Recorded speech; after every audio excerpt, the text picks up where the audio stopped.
I got into Triggerman through Brian Chu. Brian used to live down here in San Clemente, and we'd gone to school together and used to skate together and hang out all the time. And then he moved up to Irvine, and I was playing in a couple bands down here, and just kind of wanted to get into that whole scene up there. And I was just asking him if he knew of any bands looking for a bass player, and he put me together with Gavin. And then from there, it was like, was it a tryout kind of thing, or? Yeah, it was. I went up to Gavin's house in Irvine and played with him a couple of times. I think maybe just played with him once, just he and I. And then he liked me enough to have me come to band practice with Sean and Joe. And Sean always tells a story. I pulled up, they were out in the parking lot, and I pulled up and I was blaring Void, so he's like, I just knew from the moment that this guy was perfect for the band. I love that. Now, the thing is, you had been into the music, but it would be funny if you had not, and you just sort of picked a band, you know what I mean? And it happened to be, because you guys also covered a Faith song too, as far as I remember. You know what? You're right. We did. Yeah. I totally forgot about that. We only did, we covered a Faith song, and then we covered... you covered a Go-Go song? Mirror in the Bathroom, and then we did Go-Go's. Yeah. I don't remember the name of the song off the top of my head, but... The Go-Go, all those covers I always thought were really good. And they were like unique because they were sort of off the beaten, especially for you guys, but just for that scene, like it was off the beaten path. Oh, totally. Yeah. And, we kind of made it our own a little bit. Obviously, you can't take those songs and make them into kind of a hardcore sound without changing them too much. But yeah, it was cool. So how long had you been playing bass before you joined Triggerman? Gosh, maybe a couple of years. Not that long, really. I think I got my first bass when I was 16 years old, and I started playing with Triggerman. I guess maybe about 4 years I've been playing. Yeah. And why that instrument? I started with Triggerman earlier. I think I was like 18 when I started playing with them. Why did I pick the bass? I used to work with a guy named Ray, and he was just the shredder of a bass player, still is. And I always kind of looked up to him and wanted to play an instrument, and he had kind of suggested we try the bass. I've got big hands, I'm a big guy, so it kind of just made sense. Regardless of how hard I've tried to play the guitar, I can't get past bar chords, like regular chords. My fingers just don't work. Right. It's a tough instrument, the guitar. You got to twist your fingers, do all sorts of weird crap. So then you guys start playing shows. You guys had some interesting shows. Like there's a show where at Spanky's where Joe was sick and he kind of like passed out for a little bit. Then there was a show where he played in a wheelchair because he screwed up his knee. Then there was a show shortly after that where he was playing and he hurt his knee, and then Popeye had to sing. And then that's right, I forgot about that. Wow, you have a great memory. Well, let's just be honest. You go into these shows, you weren't seeing this on stage all the time. So it was interesting. And then there was the show where the riot broke out. I think it was like your second show with that lineup after the Spanky show that was instead the last show. Uh-huh. And I guess my question for you is, what was your most memorable Triggerman show and why? My most memorable Triggerman show? Gosh, maybe playing with, it was one of our first shows. We played with, it wasn't Government Issue, it was the Stab Band, or Staub Band, I don't know how to pronounce the name. Oh, it was, there was Wool.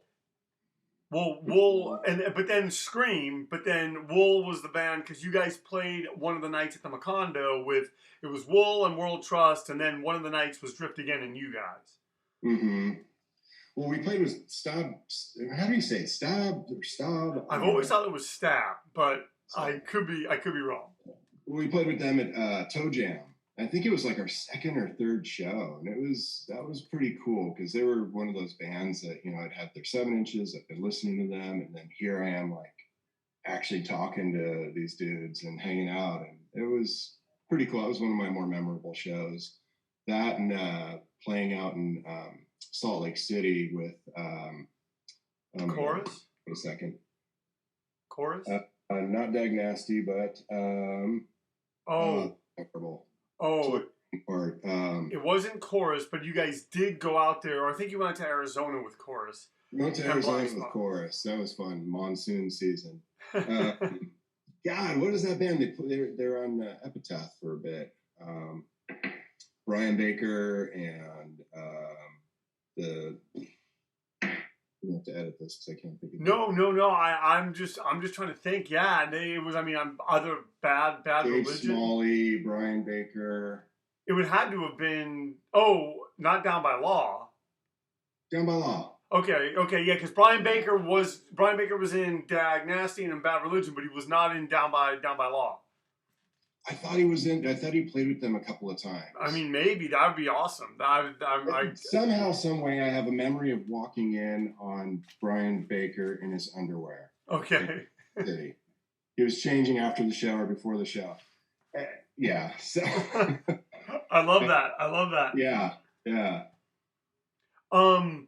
And then you guys started recording that record, and I know that it was an elongated recording process. What was that like? Because had you ever been in the studio before? No, it was really cool.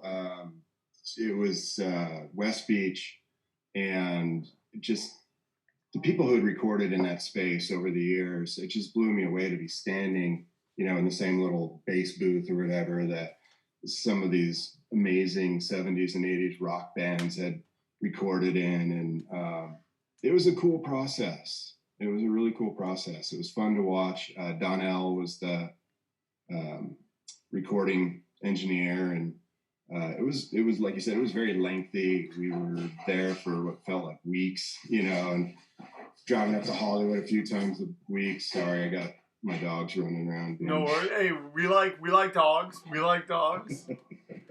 And so yeah, because that was a lengthy recording process. Were you done fairly early in that?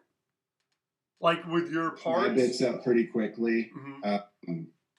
I just kept going back just to be a part of the whole deal. John Bunch coming up and doing background, and Jim Brown doing some harmonica stuff, and it was cool, man. I'm so grateful to have, been like a new guy into the scene and welcomed into this band, and then here I am recording this record in this legendary recording studio, and meeting dudes from Bad Religion and stuff, and it was rad.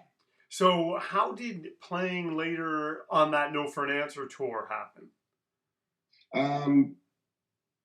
I don't know if they asked the other guys who played bass in No for an Answer if they could do it and they couldn't or what, but I just remember Gavin coming to me and saying, hey, we were asked to go to, No for an Answer was asked to go to do a tour in Europe, and would you be interested in coming along? And absolutely.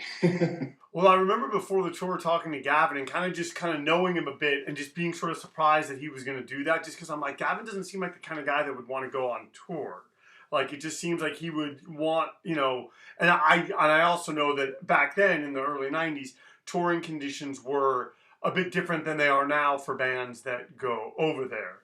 And so, like, for you, what was that like? Did you care? Did you not care? Were you just like, hey, I'm a young guy, I'm going to, music's taking me to Europe, and I don't care? Music's taking me to Europe, and I'm seeing, we went to, I think, either 11 or 13 different countries in 5 weeks. How many shows was it? Do you remember? I don't remember how many shows. We didn't have a lot of nights off, though. We worked hard. It was very fast paced, and we didn't get to stop and see a whole lot of sights and things. Everything was just kind of through the van window. Was there a lot of practicing before going? There was a few practices, yeah. Maybe like 2 or 3, not a lot, but